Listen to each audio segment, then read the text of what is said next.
여러분 안녕하세요. 간만에 인사드립니다. 그동안 뭐 별다른 게 없어가지고 뭐 영상 올릴 것도 없고 뭐 매일 똑같은 뭐 배달하고 자고 먹고 자고 싸고 이런 일상의 연속이었어요. 뭐 좀 나름대로 그러니까 잘 굴러갔다고 그러죠. 그래가지고 뭐 딱히 뭐 영상 올릴 게 없었어요. 근데 이제 이번에 저희 쪽에 조금 이렇게 많이 뭐랄까 문제가 되는 일이 하나 생겼어요. 그게 뭐냐면 저희가 이제 그 수원노지스라는 업체하고 한 4년 정도 이렇게 거래를 하고 있었어요. 이제 관계는 이제 수평적인 저 동반자 관계로 해서 이제 그쪽에서 이제 처음 초기에 뭐 차량 20대 미만이었을 때 이제 저희 차도 들어가고, 그리고 그쪽에서 원하는 무슨 이런 그 어려운 미션이나 이런 게 있을 때 우리 쪽에서도 같이 참여해서 같이 처리해주고 이런 식으로 이제 같이 협업을 많이 했죠. 근데 결론부터 말씀드리면 이 업체가 최종 지금 파산하는 과정으로 가고 있어요. 이제 거의 파산이나 마찬가지예요.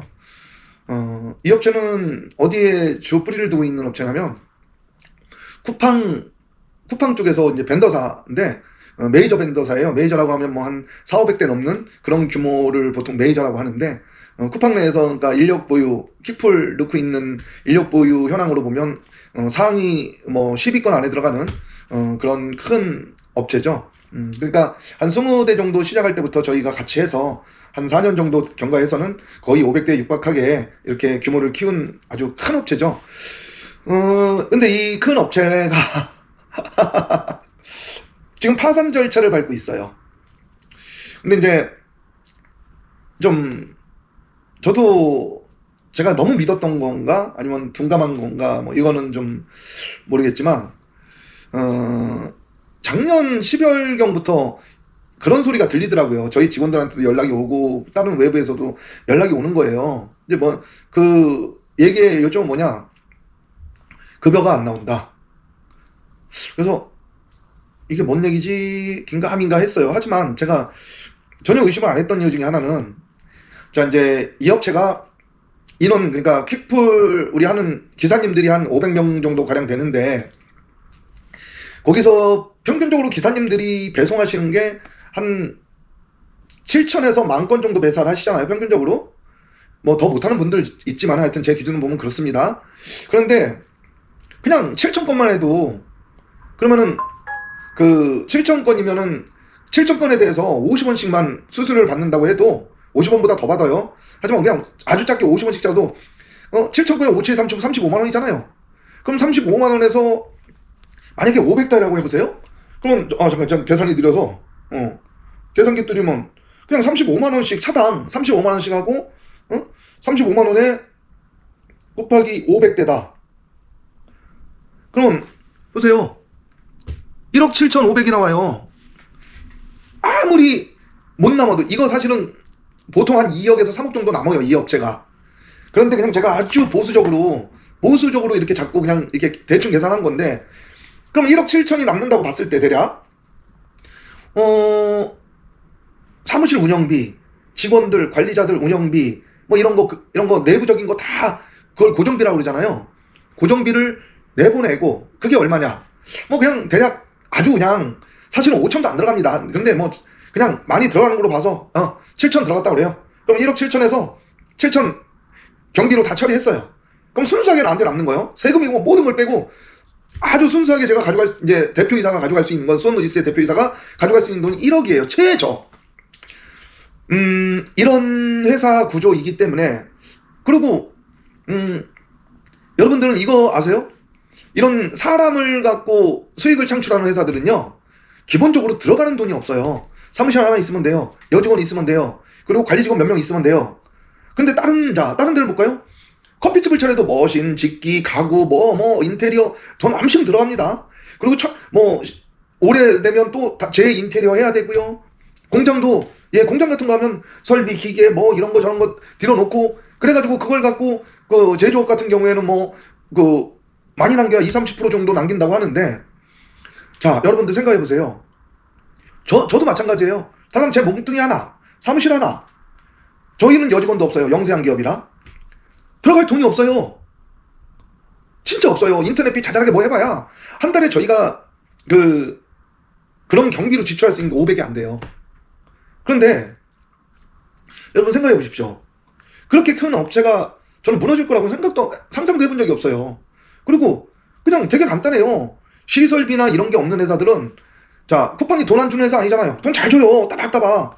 그럼 쿠팡에서 돈을 받아서 나를 통해서, 자, 나는 쿠팡에서 돈을 받으면 거기서 저는 10%를 공제합니다. 저희 직원들한테. 쿠팡에서 주는 돈의 10%를 공제하고 우리 기사들한테 토스합니다.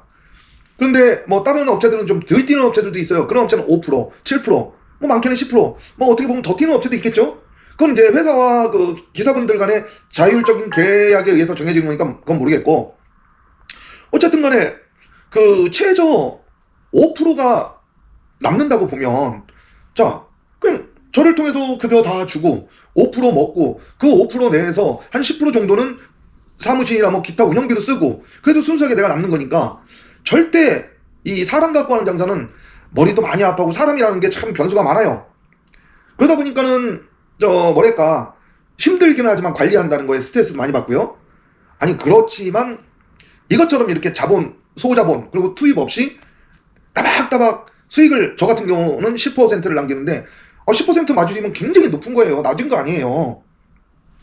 자, 여러분 생각해보세요. 차 제가 사주는 거 아니잖아요. 우리 기사분들이 다 사갖고 오시잖아요. 그럼 제가 들어갈 돈이 뭐가 있겠어요, 이 회사를 운영하면서. 그러니까 절대 망할 수가 없다는 거죠. 그런데 회사가 망해간다? 왜 그럴까요, 여러분? 좀 두 가지 정도의 경우가 있어요, 제가 생각하기에는. 이거는 뭐 어느 정도 유추해 볼 수 있는 얘기인데, 첫째, 이제 안 좋은 경우에요. 대표가 노름을 하거나 신변 잡기, 뭐 골프 치러 가는데 뭐 타당 10,000원씩 내기 골프를 치던가, 아니면 카지노 가서 뭐 열심히 바카라를 한다던가, 아니면 코인을 한다던가, 아니면 뭐 주식 투자, 선물 투자에 투자해서 뭐 이렇게 잘 되기도 하지만 나쁘게도 되고 뭐 이런 리스크 많은 일을 한다던가, 이런 걸로 날리는 경우가 하나 있어요. 그러니까 도박 같은 경우, 말 그대로 그런 거를 해서, 그러니까 아주 위험성 높은 그런 도박 같은 일을 벌려가지고 그걸 또 자기 돈으로 한 게 아니라 회사 내 직원들한테 주라고 한 급여를 포함한 돈을 갖고 쓴 거예요. 그러니까 그랬을 때 보통은 그 돈을 못 주니까, 자, 월급 못 주면 기사분들이 계십니까? 안 계시죠? 난리치잖아요. 이번에도 난리쳤어요. 그리고 또 하나가 그 쿠팡에서 아무래도 이제 이 업체가 워낙 크다 보니까 이 업체가 순식간에 망가지는 걸 방지하기 위해서 일정 부분 돈을 출자해서 지원을 했던 것 같아요. 선지급이라고 그러죠. 선지급을 해줬던 것 같아요. 그래도 급여는 나가야 되니까. 그런데 이제 도저히 이 업체가 회생할 방법이 없으니까 쿠팡에서 어떻게 했냐, 이번에 전국에 있는 우량한 벤더사들한테, 운영사들한테 이 스원노지스라는 업체가 갖고 있던 구역을 다 쪼개주고, 그리고 기사들을 승계하라고 시킨 거예요. 적어도 그러니까 기사들한테 그런 피해가 없게끔 해라. 그래가지고 지금 전국에 있는 많은 업체들이, 우량한 업체들이 뭐랄까, 기사들을 다 흡수하는 작업을 했어요. 그래서 저도 이제 연락을 받았어요. 저는 기사인 줄 알고 저한테 연락했나봐요. 저는 이제 수원노지스와 관계가, 이제 구역을 제가 갖고 있고 그 구역이 수원노지스지만 제가 관리하는 구역이었거든요. 명의만 수원노지스고 돈도 어쨌든 계약이 수원노지스로 돼 있기 때문에 수원노지스, 이제 쿠팡 수원노지스의 그 제 구역에 대한 그 수수료를 지급하고 저는 수원노지스를 통해서 받았어요. 하지만 이제 저는 개별적으로 제가 운영하는 구역이었잖아요. 근데 스타트럭이라는 벤더사더라고요. 거기서 저녁에 갑자기 연락이 왔어요. 12월 23일 날 자기네가 증정합니다. 2월 23일 날 뭐라고 하냐, 자기네가 저희 구역을 신규로 하기로 한 업체인데 혹시 기사님 되시냐고 해서 벙 쪄가지고 제가, 아니 기사는 아니고 여기 관리자인데 혹시 뭐 때문에 그러시냐니까 자기네가 인수했다는 거예요, 이 구역을. 그래서 뭔 소리냐, 이거 수원노지스 구역이고 이거 내가 운영하고 있다 했더니 거기도 놀래요. 그래서 이제 이만저만해서 이렇게 사정 설명했더니 거기서도 그러십니까 이해하면서 저한테, 그럼 이 구역을 뭐 계속 하시겠습니까 물어보길래, 아니다, 구역 당신들이 가져가라, 나는 우리 기사는 그냥 내가 빼오겠다, 자체 운영하겠다, 이렇게 하고 이제 그 대화는 이제 종결시켰고요. 그러니까 이런 식으로 기사들을 이제 미리 다 전화해서 제가 이제 새로운 이제 업체고 이 구역을 인수했습니다. 그러니까 저희하고 일하시겠습니까? 이걸 다 일일이 전화로 다 타진을 하더라고요. 그래서 이제 이렇게 해서 이제 다 넘어갔는데, 말이 약간 샜네요. 그러다 보니까 이제 이 업체 수원노지스는 이제 완전히 파산된 거고요. 또 하나, 파산이나 망하는 과정 중에 이제 나쁜 경우가 있고, 이제 약간 선이지만 운이 나빠서 날아가는 경우가 있어요. 그건 어떤 경우냐면, 이제 대표가 쿠팡 이 퀵풀 이 업 말고도 뭐 따로 이제 공장을 차린다던가, 뭐 크게 고깃집을 차렸다, 뭐 아니면 뭐 어디 부동산을 투자했다, 아니면 뭐 이렇게 뭔가 제조업이나 뭐 새로운 사업 아이템에 투자한 거예요. 도박성 말고요. 그랬는데 그게 안 됐을 때 거기다가 돈을 막 투자했어요. 근데 그 돈이, 그러니까 대표이사가 자기 돈을 갖고 있으면 괜찮아요. 근데 그게 자기 돈이 아니었고 회사의 공금, 그러니까 기사분들한테 드려야 될 급여까지 갖다가 쓴 거예요. 이랬을 때 이게 잘 되면 뭐 문제가 없는데, 이게 한 달, 두 달만 꼬여버리잖아요. 그 안에 정상화가 안 되면은 바로 이제 돈이 빵꾸가 나기 시작하는 거예요. 그러면 어떻게 됩니까? 예, 망하는 거예요. 자, 이것도 좋게는 말하지만 이것도 양백하게 첫 번째 노름한 거 당연히 공금횡령. 그 다음에 다른 곳에 자, 쿠팡을 하면서 쿠팡 기사님들한테 줘야 될 급여를 안 주고 그 돈을 잠깐 다른 데로 돌려서 쓴 것도 공금횡령인 거예요. 냉정하게. 다른 데 쓰면 안 돼요. 거기서 남는 수익금만 자기 거지 쿠팡에서 받은 돈이 자기 건 아니에요. 착각하는 거죠, 대표들이 자꾸. 내 주머니에 있으니까 내 돈? 아니에요. 여러분들 돈이에요. 회사는 여러분들 돈 중에 극히 일부 5%에서 10% 요 정도에서 자기가 기사님들하고 계약한 프로테지대로 자기가 뛰면 되는 거지, 그 외의 돈을 건드리는 건 횡령인 거예요. 엄연히. 그러니까 뭐 좋은 의도고 뭐고 그래도 어쨌든 횡령, 범법행위예요, 이거는. 자, 그래서 이제 수원노이스 대표하고 통화를 했어요. 근데 물어봤어요. 야, 뭐 이제 저 사적으로는 형 동생 하니까 제가 형벌 돼요. 이 친구는 저 나이가 아직까지는 그래도 어려요. 그래서 제가 이제 좀 하대하고 이러는데, 공적으로는 대표님 하지만은 통화가 됐어요. 그래서 야, 이거 뭐야? 너 뭔 짓 한 거야? 너 솔직히 얘기해봐. 너 노름한 거 아니야? 그랬더니 이 김 대표, 수원노지스 김 대표는 말하기를, 형, 나 정말 안 했어. 진짜 믿어줘. 나 안 했어. 그러면서 자기도 왜 이렇게 됐는지 이해를 못 하겠대요. 근데 저는 사실 이 말에 대한 신빙성이 별로 없다고 생각해요. 왜 그러냐? 일단 기본적으로 이 친구 툭 하면 차를 바꿔요. 작년에, 재작년이죠? 캐딜이랑 리무진 큰 거 있어요. 저 SUV. 그거 사갖고 산지 얼마 안 됐는데, 그거 샀는데, 그래. 뭐 법인이고, 그 경비 처리하라고 살 수도 있지. 근데 그거 산지 얼마 안 됐는데 또 몇 달 지나서, 이번엔 벤츠 지바겐 큰 거, 제일 큰 거 샀대요? 얘가 이게 돈 씀씀이가 일어나? 그 다음에 또 하나가, 제가 사실 마음적으로 마음에 안 들었던 게, 어느 날 사진 하나 올리는데, 뭐, 보테가니, 샤넬이니, 막 명품 남성 클러치백 있잖아요. 이런 거를 막 그냥 여러 개를 사가지고 그걸 쫙 늘어놓고 사진 찍으면서, 형, 나 간만에 플렉스했어 하는데, 이놈의 새끼가 이거 돈을 진짜 갑자기 그냥 막 왕창 벌더니 돈을 주체 못하네. 그러면서 그래도 애 기죽이기 싫어서, 그래, 잘 샀다, 플렉스 해야지, 뭔만큼 쓰는 거다, 이게 좋게는 얘기했어요. 근데 뭐 또 통화할 때마다 거기 외국에 나가 있어요. 야, 너 어디야? 형, 여기 외국인데 그럼 왜 거기 자꾸 외국 나가? 그러면은 좀 꺼림직해서요. 도박하러 가는 것 같아서. 끊고, 형, 내가 뭐 쿠팡만 이렇게 믿고 있을 순 없잖아. 쿠팡 어떻게 될지 몰라서 나도 다른 사업을 찾고자 지금 뭐 무역 이쪽을 해보려고 이렇게 들이대고 있다는 거예요. 그래서 계속 해외에 있다는 거예요. 아직까지는 그 정도 갭 아니거든요, 이 친구 능력이. 그러니까 뜬구름 잡는다는 느낌이 있었어요. 근데 뭐 본인은 지금 억울하대요. 뭐 회사 내에 뭐 이사가 뭐 해먹었네 어쩌네 뭐 이런 말도 했었고. 근데 또 이쪽 이사나 그 운영진 관리자, 이 사람들하고 저하고도 또 꽤 친해요. 그래서 이제 이 사람들하고도 별도로 통화를, 이제 장상무라는 친구하고 통화를 했는데, 이 장상무도 이제 계속 통화 안 되다가 이제 통화가 됐어요. 어느 정도 좀 가라앉고 나서, 업체 다 넘어가고 나서는. 근데 얘기하는 게 그거예요. 대표님이 운영을 잘못해서 이렇게 된 거다. 응? 그 돈이 어디 가냐? 대표님 몇 개 그건 손 못 댄다. 이런 식으로 얘기하는 거예요. 그럼 뭐 내부에서 어떻게 그 돈을 손을 대냐 뭐 하는데, 참 일단은 제가 보기에는 뭐 큰 업체 하나가 사라진 거 안타깝고, 뭐 거기에서 저희도 좀 크게 손해를 봤습니다.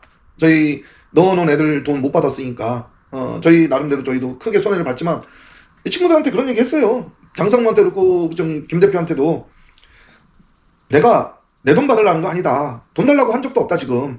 응? 돈이 문제가 아니라 나 왜 이렇게 되는지 너무 궁금하다. 너희같이 이렇게 좋은 회사, 튼실한 회사가, 그러니까 구조적으로 좋은 회사가 왜 이렇게 망가졌는지 난 그게 궁금하다. 솔직히 얘기해달라. 저는 그런 지금 마음이거든요. 알고 싶다는 거죠. 그래서 이제 요 문제를 갖고 장상무나 거기 김이사, 그 재물을 총괄했던 김이사 좀 이제 만나기로 일단 구두로 약속을 했어요. 그래서 아직 장소 시간은 안 정했는데 다음 주 중에 제가 한번 만나는 볼 거예요. 그리고 카메라 켜고 인터뷰 가능한지도 한번 물어볼 거고, 그래서 가능하면은 인터뷰도 좀 해볼 거고. 근데 여러분들 이건 아셔야 돼요. 지금 일단 회사를 고르는 입장에서 기사분들은, 자, 기준점이 뭐냐? 보통 뭐 회사 면접 보러 가면 우리는 이것도 합니다, 저것도 합니다, 이것도 합니다. 그리고 사세가 이렇게 크고 막 거창합니다, 막 이렇게 얘기해요. 근데 기사한테는요, 그거 좋은 거 아니에요. 그거는 대표가 좋은 거예요. 기사한테 좋은 건 그게 아니에요. 기사한테는 그냥 월급 따박따박 나오는 회사가 좋은 거예요. 그런데 한편으로 틀어서 생각해 보세요. 사업을 이것저것 하다면 이 사업이 조금 문제 생기면 이쪽으로 돈이 흘러 들어가면서 자금이 이상하게 꼬이는 수가 있어요. 그러면 그거 이렇게 좋은 거 아니거든요. 기사들 입장에서는 내 돈이 다른 데로 흘러가고 있는 거니까요. 그러다가 지금처럼 수원로지스 같은 이런 문제가 또 생기는 거고요. 제가 알고 있는 좀 큰 업체 중에 뭐 아직 뭐 파산이나 아니면 이렇게 정리된 업체는 아니지만 조금 불안불안한 업체가 또 한 군데 있어요. 그 업체도 지금 어쨌든 간에 급여가 제때제때 나오지를 않아요. 몇 달 동안. 근데 이쪽 대표도 마찬가지로 사업을 크게 확장하고 싶은 마음에 여기저기 사업을 확장하고 돈을 그쪽으로 좀 꼬라다 박았어요. 근데 그 돈이 자기의 순수한 잉여금이 아니라 회사 내에 있는 공금을 임의대로 사용한 거예요. 그러니까 기사들 돈, 기사님들 급여를 임의로 자기 마음대로 사용을 한 거예요. 근데 이 업체는 그래도 조금 이제 수습이 돼가는 것 같기도 하고, 뭐 어떤 업체라고 저는 말씀 못 드려요. 근데 좀 꽤 큰 업체예요. 근데 이 업체는 그래도 아직까지는 돌아가요. 그리고 그쪽에 있는 여러 사람들하고 제가 이제 교류가 있다 보니까 이제 자꾸 얘기를 듣는데, 아직까지도 급여 체납이 100% 해결되지는 않았어요. 그러니까 이런 업체들은 기본이 이래요. 내가 이것도 하고 이것도 하고 이것도 하고 해요. 예, 그게 다 잘 된다고 그 돈이, 회사가 크다고 그 돈이 나한테 들어오는 거 아닙니다. 여러분 착각하시면 안 돼요. 회사가 여러 가지 하고 문어발식으로 할수록 위험 리스크가 여러분들한테는 커져요. 근데 역으로 회사가 그걸로 인해서 잘 되냐? 잘 돼. 그러면은 잘 됐을 때 그게 나한테 오냐? 아니에요. 그건 다 대표 거예요.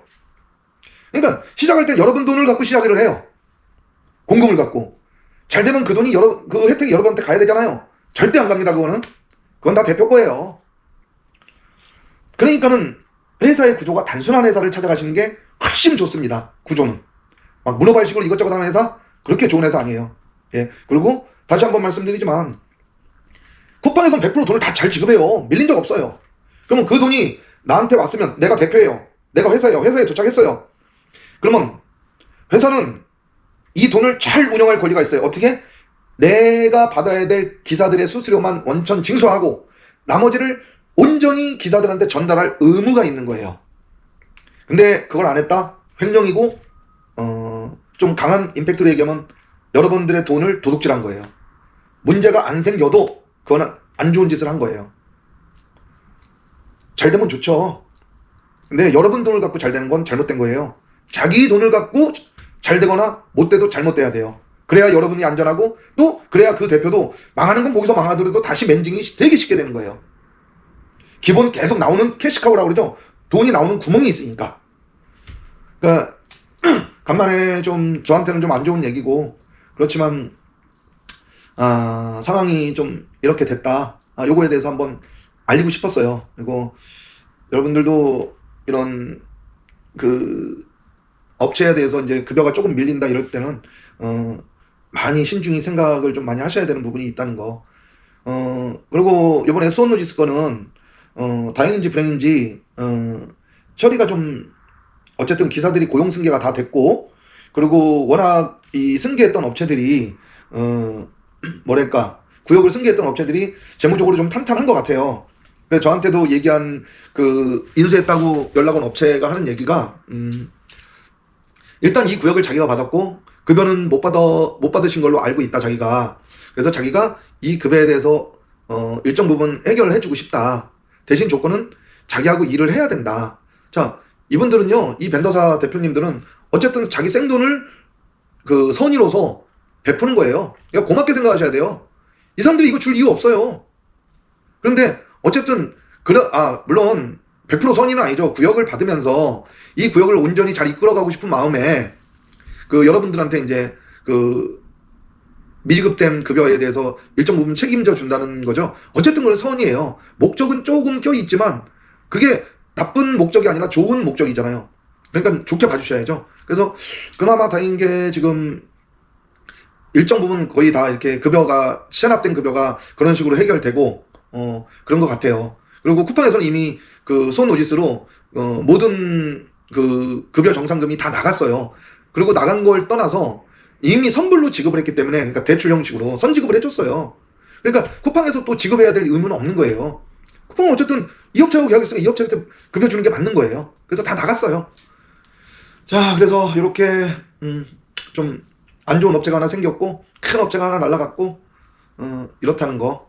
자, 여러분들 그리고 새해 인사가 늦었어요. 새해 그 복 많이 받으시고 올 한해 무탈하시고 건강하시고 또 일단 건강 먼저 하시고 그 다음에 돈 많이 버시길 기원하겠습니다. 자, 여러분 시청해 주셔서 감사합니다.